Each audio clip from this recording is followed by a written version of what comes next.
بزرگان علم و ادب در برابر شجاعت، مردانگی و دلاوری از مهمترین خصلت‌هایی که واسطه اساسی بهر رسیدن به سعادت زندگی می‌گردد، دانش اندوزی را به قلم دادند. و خوشا به حال آن نفری که حکمت دانش اندوزی را پیشه می‌کند و هرچی تلاش ارزنده بهر دست یافتن به دانش‌های نوین می‌نماید. درود به همتان جمع علاقمندان شو برنامه‌های ذهنی، آنهایی که دوستدار شو برنامه اینتלקتوالی میزان خیرات هستید و هر هفته نشرهای نو به نو این برنامه را در تلویزیونی دوست داشتنی سینما پیگیری می‌نماید.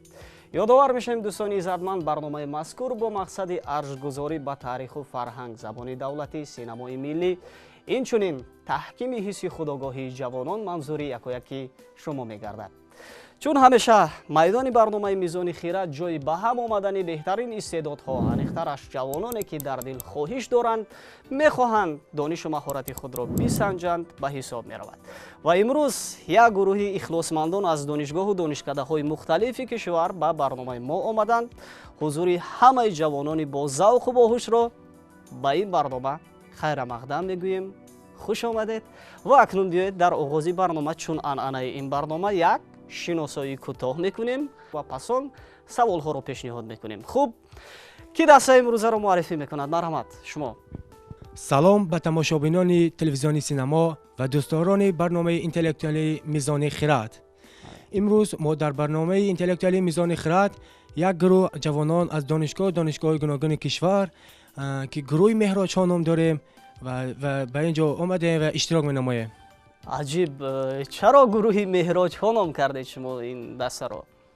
واقعا این خیلی جالب میباشد و از اشتراک خیش در گروه مهراج ها من در برنامه میخواهم یک 3 دلیل های جالب رو برای شما پیشنهاد نمایم. مرحبا.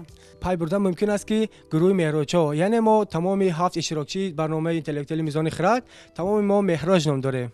بهترین، یعنی همه در اینجا نام مهراج رو دارند. بله. خیلی بسیار خوب. و شما چگونه هم دیگر رو پیدا کردید؟ یعنی ما در کتابخانه ملی، در محفل ها و هر گونه آزمون و جمعیت ها اشتراک ورزیده با هم دیگر و دوست و رفیق گشتیم و تصمیم گرفتیم که یک جای جمع گروه مهراج ها در برنامه اینتלקتوالی میزان خیرات اشتراک نموده دانش مهارت خیش رو بسنجید. بله. بسیار خوب و فکر میکنم چون بخش های برنامه میزان خیرات امکان میدهد که البته اختصار نیز صورت بگیرد، یعنی از 7 نفر البته 3 نفر و پس آن 1 نفر بماند، یعنی در اینجا مهراج ها از همدیگر نمیرنجند چون که همه با نام مهراج هستند. همتون بار دیگر خوش آمدید به شو برنامه ذهنی میزان خیرات. فکر میکنم از چگونه جریان گرفتن برنامه همه مهراج ها واقف هستند، همه میدونند که برنامه چگونه صورت بگیرد. فکر میکنم که برنامه چه خیلی کردید هر هفته در تلویزیون سینما برگزار میگردد و ما اون رو پیگیری نموده تماشا کردیم و فکر میکنم که همه پوره نباشن قسما در گزارششون میفهمند دیدن. بله، برای همه شما ما برای موفقیت خواهان هستیم و فکر میکنیم که شما چون دیگر نشرهای قبلی در این میدان یک اشتراکی ارزنده میکنید و همان بازی را نشان میدهید که بیش از پیش بیننده ما از تماشای بازی مهراج ها فقط حلاوت ببرند. خوب، اگر همگی از چگونه جریان گرفتن برنامه واقف باشند، پس بیننده های عزیز ما دور اول شو برنامه ذهنی میزان خیرات را برای انتخاب 3 اشتراکدار آغاز میکنیم.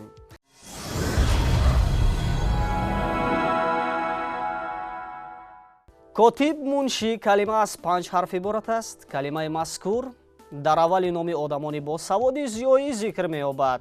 در هندوستان لقب اولاد سرداران لشکر است. نسب نویسنده خلقی تاجیکستان دارنده جایزه دولتی تاجیکستان به نام ابو عبدالله رودکی، او با ایجاد ارزنده خصلت‌های نیک و بدی همزمانان ما را واقع نگارانه بر رشته تصویر کشیدند و مؤلفشان را به حیث یکی از شاگردان موفق مکتب نگارندگی استاد صدرالدین عینی و دوام دهنده کاری ساتی ملوغزاده و جلال اکرامی، فضلالدین محمدی و دیگر استادان نثر معاصر تاجیک شهرتیار نمودند.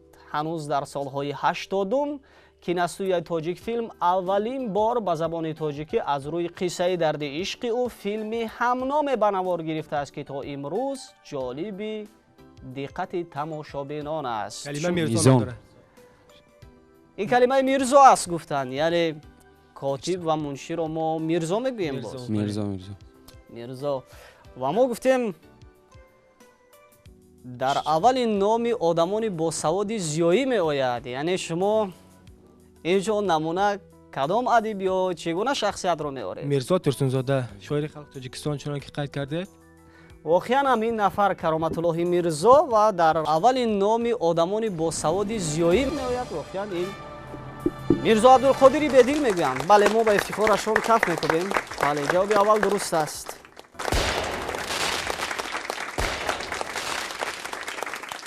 سوال دیگر، تاریخ نگار و جغرافیدان یونانی قدیم که بیش از 10 سال در غربت بود و همه کشورهای در آن دوران مشهور مانند یونان، ایتالیا، آسیای خرد، مصر، بابل، فارس، جزیره های بحر میان زمین را گردش نمود و تاریخنامه خود را نوشت که بعداً لقب پدر تاریخ را به نامش خاص گردانیده است. کلمه از 7 حرف عبارت است. هرودوت می باشد. هرودوت گفتند، یعنی هرودوت 7 سال در غربت بود. بله. و او با فارس آمد، یعنی درباره فارس ها قیدهایش را در خاطر دارید. واقعا هم این نفر هرودوت بود. ما با افتخارشون کف میکنیم. بله. سوال نوبتی پیشنهاد میگردد. یکی از معروفترین اثرهای تمثیلی در تاریخ ادبیات تاجیک که پرسنش‌های آن حیواناتند. کلمه از 8 حرف عبارت است. اثر مذکور از روی مضمون مناظروی میباشد. بهاریات گفتند. ما با افتخارشون کف میکنیم. بله.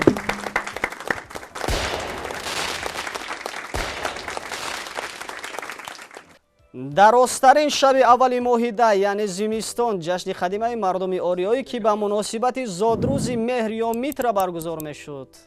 کلمه از 4 حرف عبارت است. شب یلدا گفتند. به زلف تو قصه است ما را مشکل همچون شب یلدا به درازی مشهور. و افتخارشون کف میکنیم. واقعا هم اشتراکچیان ما خیلی فعال هستند. سوالی نوبتی پیشنهاد میگردد. یک بخش مکانیکا که سبب‌های تغییریابی حرکت مکانیکی را می‌آموزد. کلمه از 8 حرف عبارت است.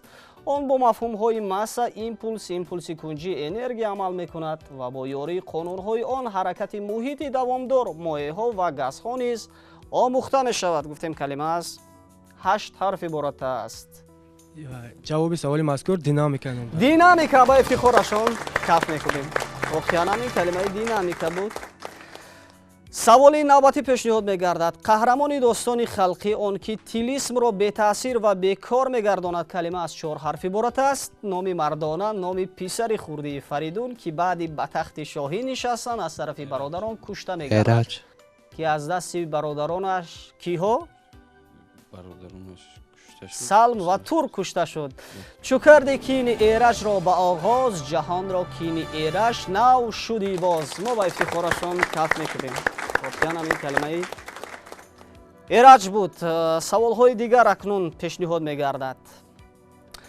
نوسازی، دیگرگونسازی، اصلاحات. این مفهوم ترغیبگر ایدئولوژی نو است. کلمه از 7 حرف عبارت است. نام فیلم مسکوی. نوسازی، دیگرگونسازی، اصلاحات را ما باز چی میگوییم؟ مدرنیزاسیون. کلمه از 7 حرف عبارت است. بازسازی باشه. بازسازی با افتخارشون کف میکنیم. بله، این کلمه بازسازی بود. همینطور دوستان عزتمند، ما در میان اشتراکداران فعالمان سوالهای گوناگون را پیشنهاد گردانیدیم و 3 اشتراکدار ما توانستند نسبت همتایان بعد 2 سوالی سری وقت پیش دستی نمایند و جوابهای درست را پیشنهاد گردانند.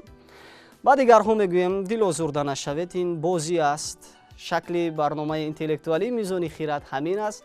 هرچند که همه مهراج ها در این میدان خیلی فعال بودند، ولی چی کنیم که خصوصیت خاصی برنامه میزان خیرات همین است که باید ما از دایره 7 نفر تنها 3 نفر را انتخاب کنیم.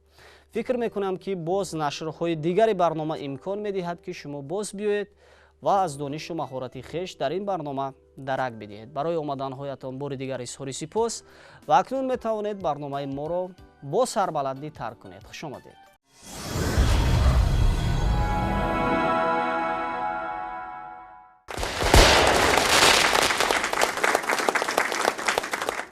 دوستان عزتمند، شما ادامه شو برنامه ذهنی میزان خیرات رو تماشا دارید و همین طور ما قرار داریم در بخش دوم برنامه‌مون، یعنی از میان 7 نفر اشتراکداران بهترین 3 نفر رو انتخاب نمودیم که نسبت همتایان با دو سوالی جواب‌های درست پیشنهاد گردانیدن.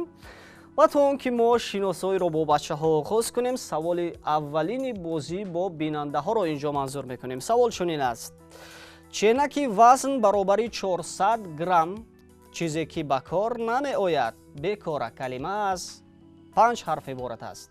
نفرانی که اولین میشوند و جواب سوال رو توسط پیامک به ما روان میکنند، آنها را تحفه انتظار است. بیاید اکنون شناسایی را آغاز میکنیم. مرحمت خود را شناس کنید.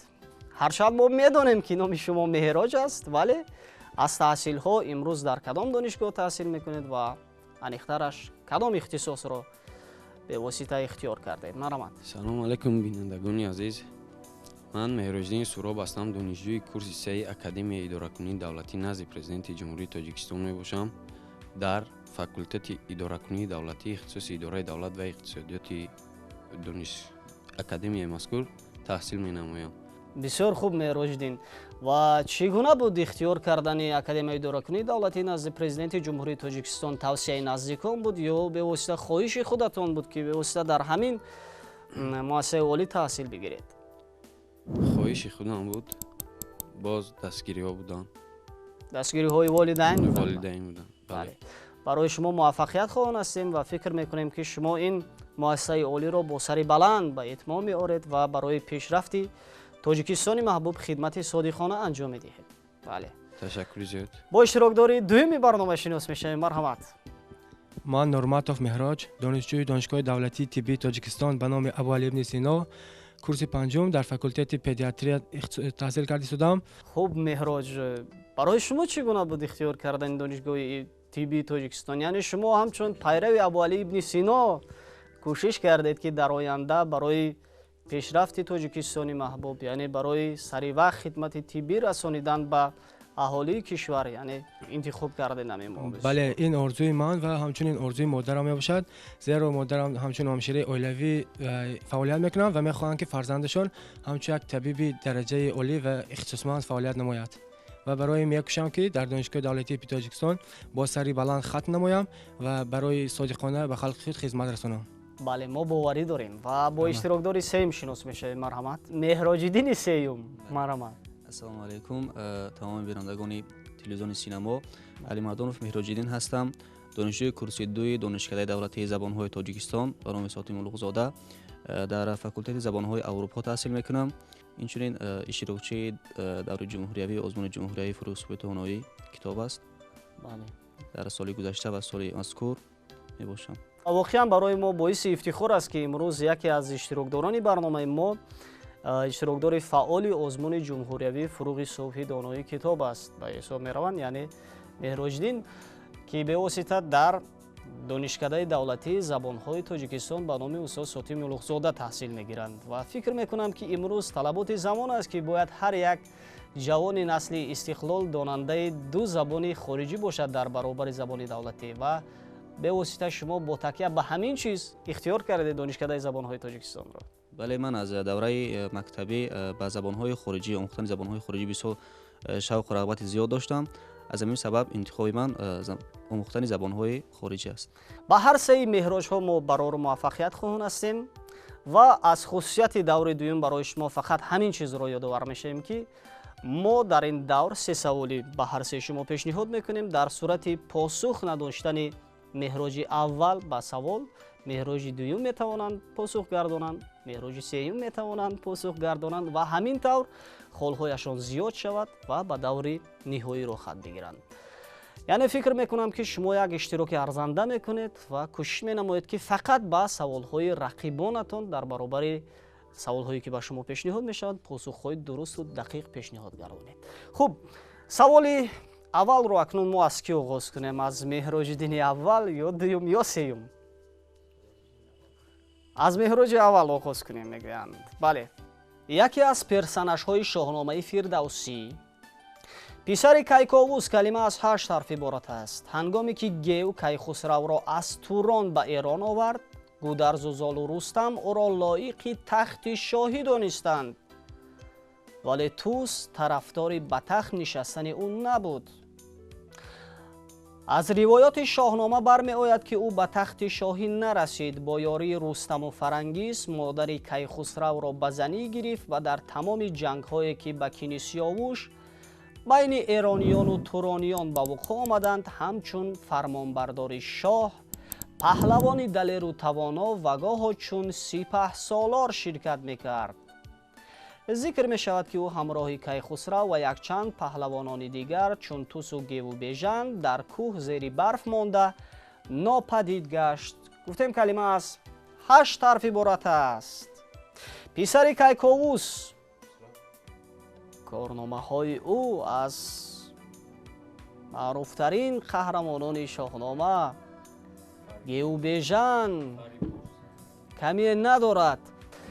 خوب، در اختیار 10 ثانیه وقت داره جهت فکر کردن. وقت رفت.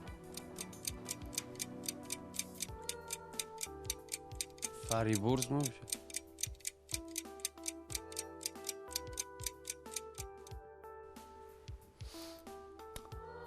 فریبرز واقعا چنین پهلوان هست در شاهنامه؟ بله، فریبرز هست؟ بله هست. انیق هست. از 8 حرف عبارت از فریبرز. کمی فکر کنید. واقعا او پسری گفتیم کیکاووس بود. بله پسر کیکاووس فریبرز است. این جواب یگانه است یا از وقت کار میگیریم؟ جواب یگانه است. دیگر گزینه ها هست. جواب یگانه است. تغییر دیگر تغییر نمیدهیم. نمیدیم. تغییر نمیدهند و میگویند که این فریبرز است. چیکار کنیم؟ ما با چورتشون کف میکنیم.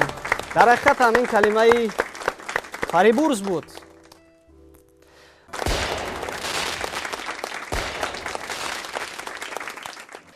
سوال نوبتی پیشنهاد میگردد به مهراج الدین دوم برنامه ما.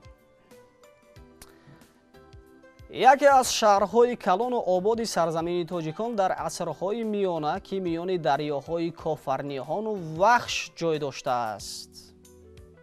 کلمه از 7 حرف عبارت است. باستانشناس یوسفشاه یعقوبوف بعد تحقیق خرابه های این شهر به خلاصه می آید که این شهر در اول عصر 1 میلادی به وجود آمده. در عصرهای 9 12 یکی از مرکزهای کلانترین مدنی، علمی، هنری و سودا در باختر شمالی به شمار می رفت. نام این شهر در شاهنامه فردوسی و اوستا نیز ذکر یافته است. شما اکنون بگویید که این کدام شهر؟ جواب سوال مذکور شاید 5 رود باشد. 5 رود. ما گفتیم در باختر شمالی بود این شهر و میان دریاهای کافرنیهان و وخش جای داشته است. از وقت کار میگیریم مهراج الدین؟ بله. 10 ثانیه وقت در اختیار دارید. وقت رفت.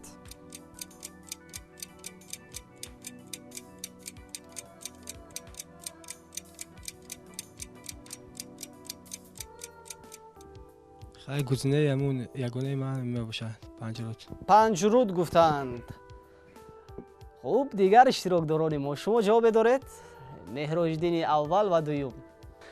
یعنی که جواب نیست. همان شب سپه اندر آورد گیرد، برفت از دری بلخ تا ویسگیرد. یعنی این وشگیرد یا ویسگیرد میگویند که امروز در ناحیه فیض آباد است. بله، قسمت کافرنیهان و وخش جای داشته است. خوب، اکنون ما سوال سیوم رو اکنون پیشنهاد میکنیم با مهراج الدین سیوم.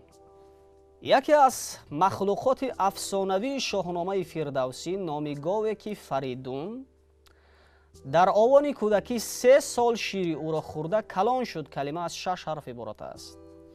در شاهنامه فردوسی آمده است که فرانک مادر فریدون از تعقیب ضحاک گریخته به کوه البرز رفت. در دامن کوه شخص میزیست که گاو داشت. فرانک فرزندش را به این شخص داد و فریدون 3 سال شیر همین گاو را خورد. ضحاک از این حال آگاه شده به آن مرغزار آمد و آن گاو را نابود کرد. یعنی به او 3 سال شیر میدهد. شما اکنون بگویید مهراج الدین که این گاو چی نام داشت؟ ки баъдан онро заҳок мекушад, ба ҳамин марғзор меояд. аз вақт истифода. 10 сония вақт дар ихтиёр доред. Вақт рафт.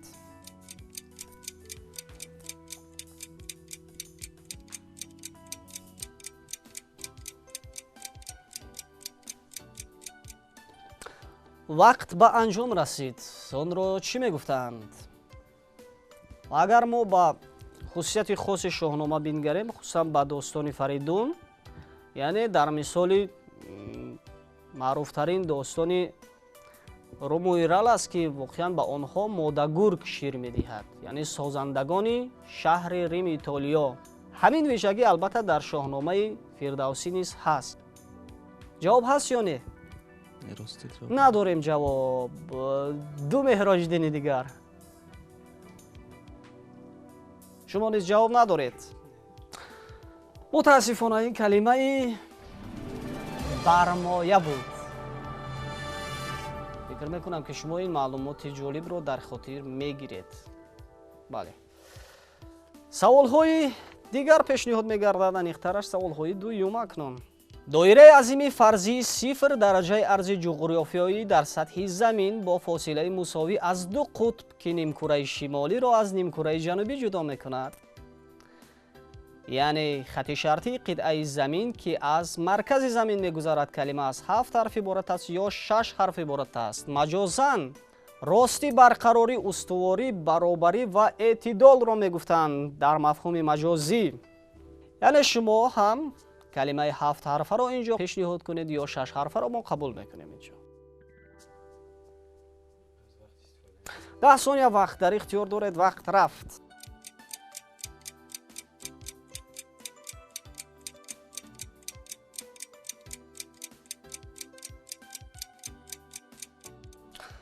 вақт ба анҷом расид. радиус. ду иштирокдори дигари мо ҷавоб дорем. мазкур истиво мебошад. хати истиво ё ки аз маркази замин мегузарад ва минтақаи шимолӣ ва минтақаи ҷанубӣ заминро ба ду нимкура ҷудо менамояд. яъне калимае гуфтем ҳам аз 6 ҳарф иборат аст ва 7 ҳарф. агар мафҳуми 7 ҳарфаро бигӯем инҷо эквадор. экватор охир. бигзар аз мастиву мастибахш бош, зин талаввун нақл кун бар истивош. мо ба ифтихори Меҳроҷдини дуюм каф мекунем. бале. ва акнун саволи дуюм пешниҳод мегардад ба Меҳроҷдини дуюм. савол чунин аст. кафил кафолатдиҳанда калима аз 5 ҳарф иборат аст. касе ки ба каси гунаҳгор ё қарздор кафилӣ кунад то ӯро дар сурати талаб шахсан ба маҳкама ё қозӣ супорад. кафил кафолатдиҳанда будааст охир. калима аз 5 ҳарф иборат аст. 10 сония вақт дар ихтиёр доред. вақт рафт.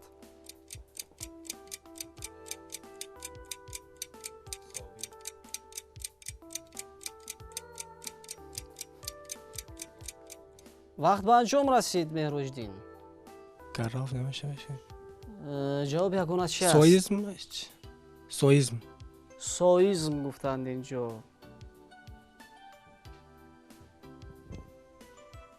ин ҷавоб ягона аст? бале. ду иштирокдори мо ҷавоб доред шумо? марамад. ба андешаи ман дар ҳангоми қарз додан шахсе ки ба зимма мегирад зомин гуфта мешавад. ҷавоби ин суол зомин аст. маро имшабе шаб ту дилсӯз бош, дар ин тирагӣ зомини рӯз бош, яъне кафили рӯз бош. шумо ба ифтихорашон каф мекунем. бале.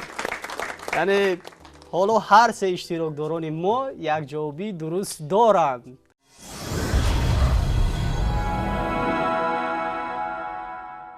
саволи дуюм пешниҳод мегардад ба Меҳроҷдини сеюм. савол чунин аст.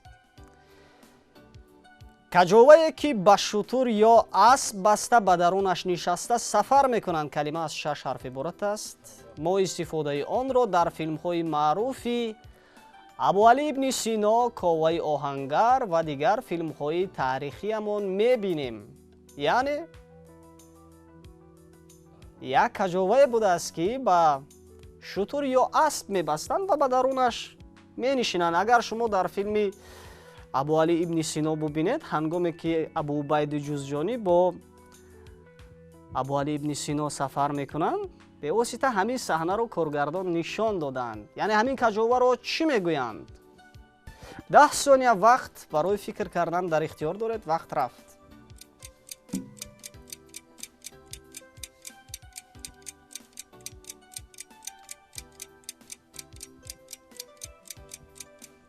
وقت به انجام رسید مهروجدین، آن رو چی میگوییم ما؟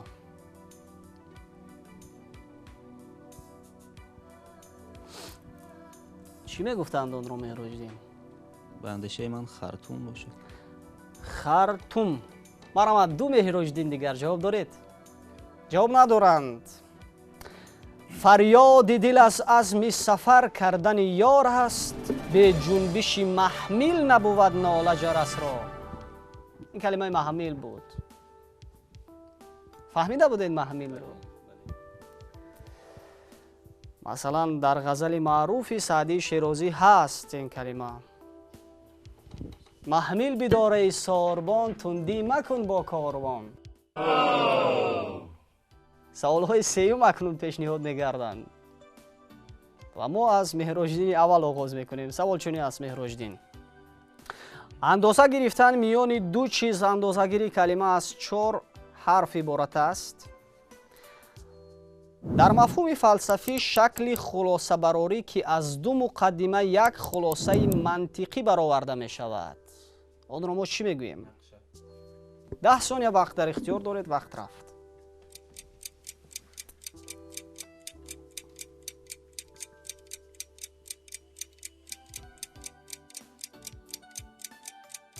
جواب ها نیست مهروجدین. مرحمت شما. مقایسه یک چیز از چیز دیگر مقایسه نمیده یا که قیاس میگه؟ بله اخیر، قیصر روم بزرگ است ولیکن با قیاس گر محابات کند با تو یکی مسکین است. ما با افتخار مهروجدین دویم کف میکنیم. بله.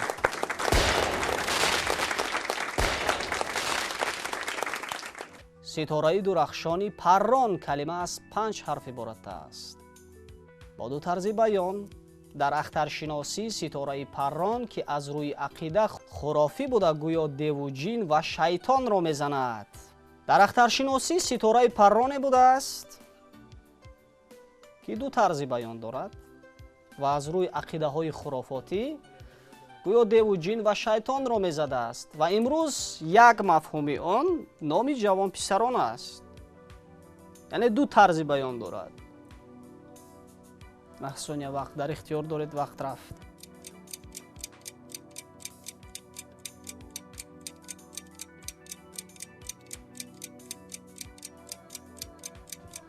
وقت به انجام رسید. سمیر یا سوربن؟ سمیر یا سوربن؟ به خیلی من سوربن میشه. سوربن گفتند اینجا. 2 اشتراک داریم ما. شما جواب دارید؟ با اندیشه من این پروین است. پروین. بر سپهر عقل رانی او شهابی ثاقب است، در هوای جو دست او سحابی فاتر است. این کلمه شهاب یا شهاب میگویند. جای فهمیده بوده؟ ولی اخیر شهابی ثاقب میگویند. هیچ گپ نه. و اکنون سوال سیوم پیشنهاد میگردد با اشتراکداری سیومی برنامه ما، با مهروجدین سیوم. پول و چیزی که پادشاهان بزرگ از پادشاهان زیردست یا از رعیت میگرفتند. انداز مالیات کلمه از 3 حرف عبارت است. انداز پولی دولتی که هنگام از سرحد مملکت گذرانیدن مالهای تجارتی گرفته می شود. یک نوع انداز بوده است، مالیات بوده است. آن را چی میگویند؟ در مفهوم تاریخی هم این چیز ذکر می شود و حتی تو با امروز هست، چون از سرحد دولتی گذشتن است. یعنی یک نوع انداز پولی دولتی است. 10 ثانیه وقت در اختیار دارید. وقت رفت.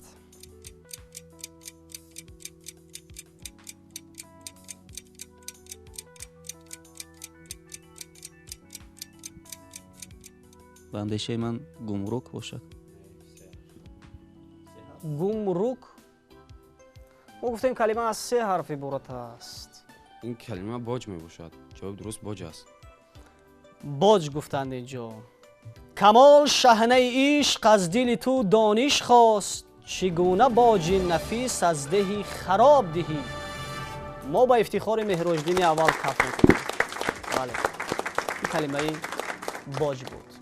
ҳамин тавр дӯстони иззатманд, даври дуюми шоу-барномаи зеҳнии Мизони Хират ба анҷом расид ва ҳар се иштирокдорони мо бисёр ҳамфаъол буданд ва акнун ҷиҳати интихоб намудани иштирокдори ягонаи даври сеюми барнома мо месазад аз саволҳои иловагӣ кор бигирем. яъне инҷо ду Меҳроҷдини аввал ва дуюм ба ду саволи посухи дуруст пешниҳод гардониданд ва Меҳроҷдини сеюм бошад ба як савол.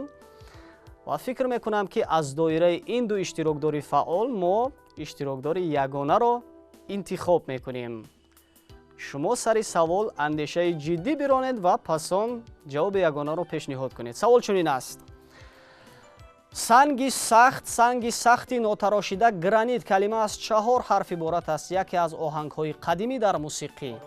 خوره سنگ خوره خورохир хуфта бар санҷоби шоҳӣ нозанинеро чӣ ғам гар зихору хора созад бистару болин. ғариб, мо ба ифтихори Меҳроҷдини дуюм каф мекунем.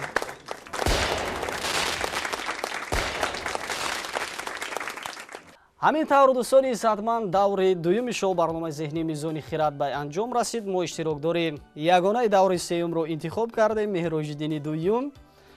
ба ду Меҳроҷдин изҳори сипос мекунем ки воқеан дар барномаи мо иштироки фаъолона доштанд, вале чӣ кунем ки ҳам бурд аст, ҳам мағлубият аст ва фикр мекунам ки шумо аз ин мағлубият дилозурда нестед, зеро омадан то ба ин зинаҳо воқеан ғолибияти комил аст. ҷиҳати иштироки фаъолона ба ҳар дуи шумо медалҳои ифтихорӣ, диплом аз ҷониби раёсати кор бо ҷавонон ва варзиши шаҳри Душанбе тақдим мегардад ва инчунин бо дастгирии нашриёти адиб барои шумо ҳамзамон китобҳои хонданӣ ҷиҳати баланд бардоштани маърифати зеҳниятон тақдим мешавад ва боварӣ дорем ки шумо ин китобҳоро бо шавқу завқи беандоза мутолиа мекунед.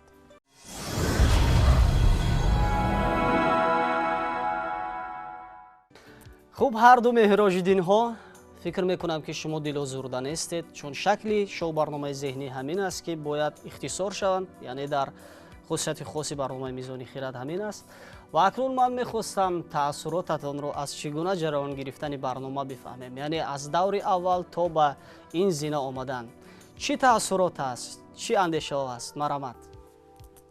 барномаи ҷолибу диданӣ буд. мо роҳафтода нестем, кӯшиш менамоем ки боз ба ҳамин хел барномаҳо иштирок намоем. ғолиб маълум аст.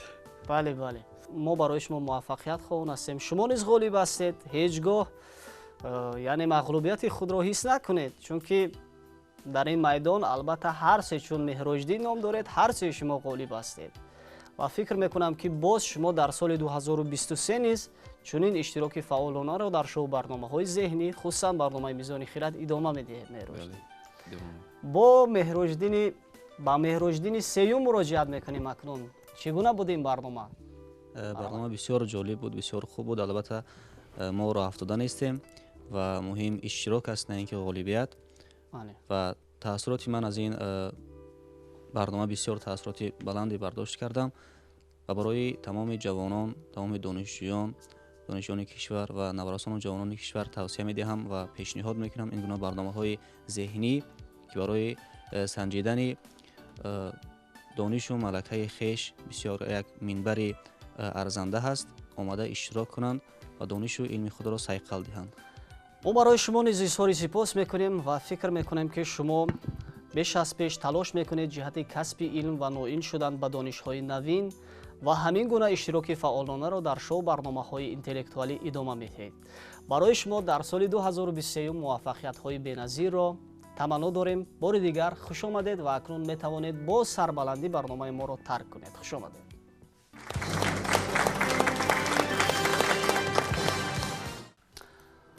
дӯстони иззатманд, шумо даври ниҳоии шоу барномаи интеллектуалии Мизони Хиратро пайгирӣ доред ва акнун пеш аз он ки мо 4 саволро ба Меҳроҷдин пешниҳод гардонем, саволи дуюми бозӣ бо бинандаҳоро инҷо манзур мекунем. савол чунин аст: نام پرنده افسانوی که همیشه با حضرت سلیمان بوده مصلحت‌هایش را گوش می‌کرده است. این پرنده ابرزی خرد است. کلمه از 4 حرف عبارت است و بار دیگر ذکر می‌کنیم که نفرانی که اولین میشوند و جواب سوال را توسط پیامک به ما روان می‌کنند آنها را توفه انتظار است. خوب مهرجدین، اگر شما آماده باشید پس ما 4 سوال را به شما پیشنهاد می‌کنیم. سوال اول چنین است: شاعری معروف و افسانوی یونانی قدیم که تخمیناً در سال 600 پیش از میلاد زندگی کرده است.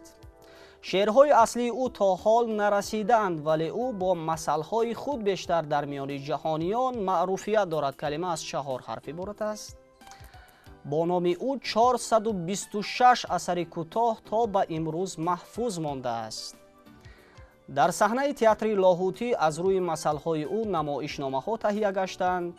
حتی سیمای همین شخصیت تاریخی تجسمی صحنوی یافته است. یعنی نقش همین شاعر افسانوی یونانی را محمود جان واحدوف آفریدند. شما اکنون بگویید که این شاعر معروف و افسانوی یونانی قدیم که بیشتر با مثلهای خود معروفیت داشته است و همزمان از روی مثلهای او هنرپیشه دیگری محبوب تاجیک شیرعلی عبدالقیسوف نیز نمایشنامه آماده کردند. این شاعر کی بود؟ 10 ثانیه وقت در اختیار دارید. وقت رفت.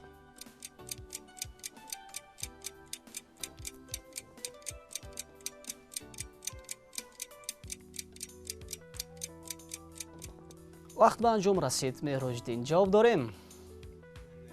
جواب نیست اخیر. این کلمه ایزوپ بود. شما فهمیده بودید؟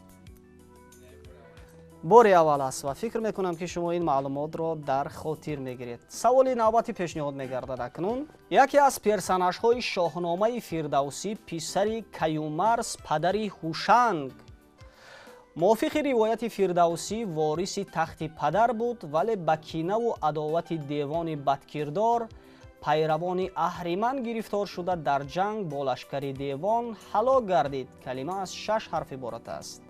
نام او در اوستا ضمن قصه کیومرث آمده است و از زمان او تا هوشنگ یک چند نسل دیگر زیسته در ایران زمین حکمرانی کرده اند.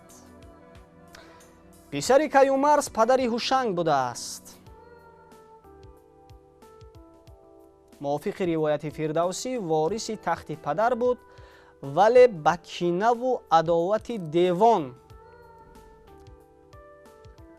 بدکردار یعنی پیروان اهریمن گرفتار می شود و در جنگ با لشکر دیوان هلاک گردیده است. این پرسنژ چی نام داشت؟ یعنی که جواب نیست. متاسفانه این کلمه سیامک بود. سوال دیگر اکنون پیشنهاد می‌گردد. یکی از علم‌های تاریخی که توصیف پدیده‌های زمان گذشته نموده آموزش سنگ شدگان، اِوولوسیای ارگانیسم‌ها اینچنین تأثیر متقابله آنها را با محیط زیست معین می‌کند. کلمه از 13 حرف عبارت است. مشاهده های نتیجه این علم هنوز در عصر 5 پیش از میلاد به قید گرفته شدند و آن همچون علم در عصر 18 در نتیجه فعالیت جورج کیوی آید به آناتومی مقایسوی به وجود آمده در عصر 19 با سرعت انکشاف یافته است. یعنی پدیده های زمان گذشته را می آموخته است. آموزش سنگ شدگان، اِوولوسیای ارگانیسم ها به مانند علمی باستان شناسی است. اخیر بسیار کلمه شناس هستند که ولی چگونه ای که به خاطر نمی آید. بله پالیانتولوگ. درست. پالیانتولوگ پالیانتولوگیا با افتخارشون کف میکوبیم. اخیر واقعا هم این جوابی درست بود. بله.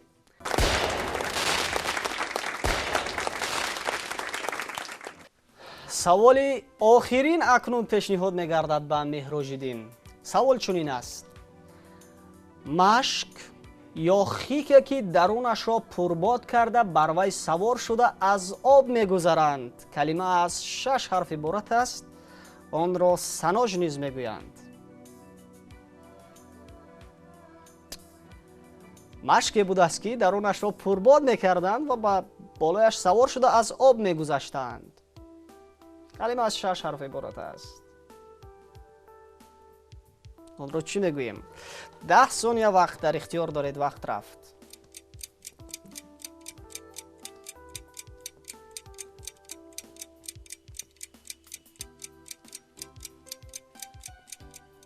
хуб меҳроҷиддин, варианте ба фикр омад. ҷавоб дорем.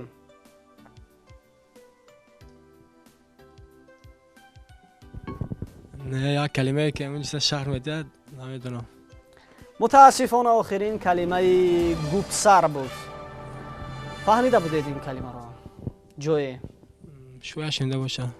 خیر. شاید شنیده باشد ولی فکر میکنم که اکنون این کلمه در فوند لغوی شما ضم میشود. بله. تشکر به شما میکنیم مهروجدین که واقعا هم امروز در برنامه ما یک اشتراک خیلی هم جالب و فعالانه داشتید و فکر میکنم که از بازی امروزه شما بیننده سرشمار ما حلاوت بردند. و دوستان عزتمند، جهت اشتراک فعالانه ما با مهروجدین از جانب ریاست کار با جوانان و ورزش شهر دوشنبه دیپلم، مدال افتخاری و اینچنین با دستگیری نشریات ادیب، کتابی که به واسطه در سال 2022 رونمایی گردید، یعنی دستاویزی نویسنده خلقی تاجیکستان عبدالحمید صمدوف تقدیم می‌کردند. و فکر میکنم که شما این کتاب رو با شوقی به اندازه مطالعه میکنید و برای پیشرفت معرفت شما کتاب مذکور همواره مساعدت خواهد کرد.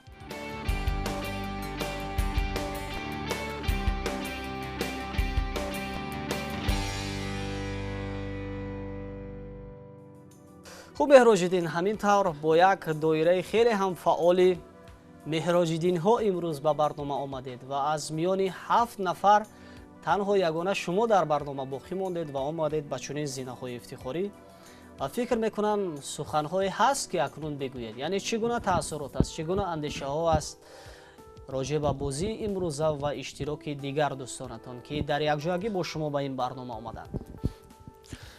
بله، البته برنامه اینتלקچوالی ذهنی میزان خرد خیلی هم جالب و برگزار گردید و البته برای آنهایی که پشت صحنه ما را از تلویزیون سینما در برنامه میزان خرد تماشا میکنند گفتنی هم که به برنامه حتما با دوستان خود با دانشگاه خود اومده اشتراک کنند و دانشجوی خود را سعی کنند. یعنی این یک برنامه بسیار هم جالب، فضایی که در اینجا و یک فضای ایموشنال که برای آدم یک فراهم می‌آورد، بسیار هم برای رشد عقلانی، برای انگیزش هیجان، برای همچنین اینتלקچوالی بسیار هم خدمت می‌رساند و انسان از این به نهایت حلاوت می‌برد. تشکر که چنین برنامه‌ها در تلویزیون سینما و همچنین دیگر رادیو تلویزیون‌ها برگزار می‌گردند. ما جوانان از این خیلی هم شاد هستیم و همیشه پیگیری پیشروی علم دانش و سعی دادن علم ذکاوت خود هستیم. و یادآور میشن دوستان عزتمند که تا با زینه افتخاری یعنی دور نهایی برنامه آمدن مهروجدین نورمت، دانشجوی بخش پنجم دانشگاه دولتی طبی تاجیکستان به نام ابوعلی ابن سینا و فکر میکنم اکنون جوانان زیاد بعد تماشای بازی شما در دل خواهش پیدا کردن تا بیان امثال شما چنین اشتراک خوب و نمونه داشته باشند. بار دیگر برای شما موفقیت های بی‌نظیر را در کسب علم تمنا داریم. خوش آمدید مهروجدین. تشکر. همینطور تماشابینان عزتمند، ما آهسته آهسته میرسیم به فرجام شو برنامه امروزه میزان خرد و چون همیشه اکنون سوال آخرین بازی با بیننده ها پیشنهاد میگردد. سوال چنین است: برنگ گل گلرنگ سرخ رنگ سرخ مانند گل سرخ تر و تازه و زیبا، اسبی سرخ رنگ و بوی تیزدو، نام اسبی شیرین. کلمه از 6 حرف عبارت است. نفرانی که اولین میشوند و جواب سوال را توسط پیامک به ما روان میکنند آنها را تحفه انتظار است. تا نزدیکترین دیدار صحتمند و پیروز بمانید. خیر.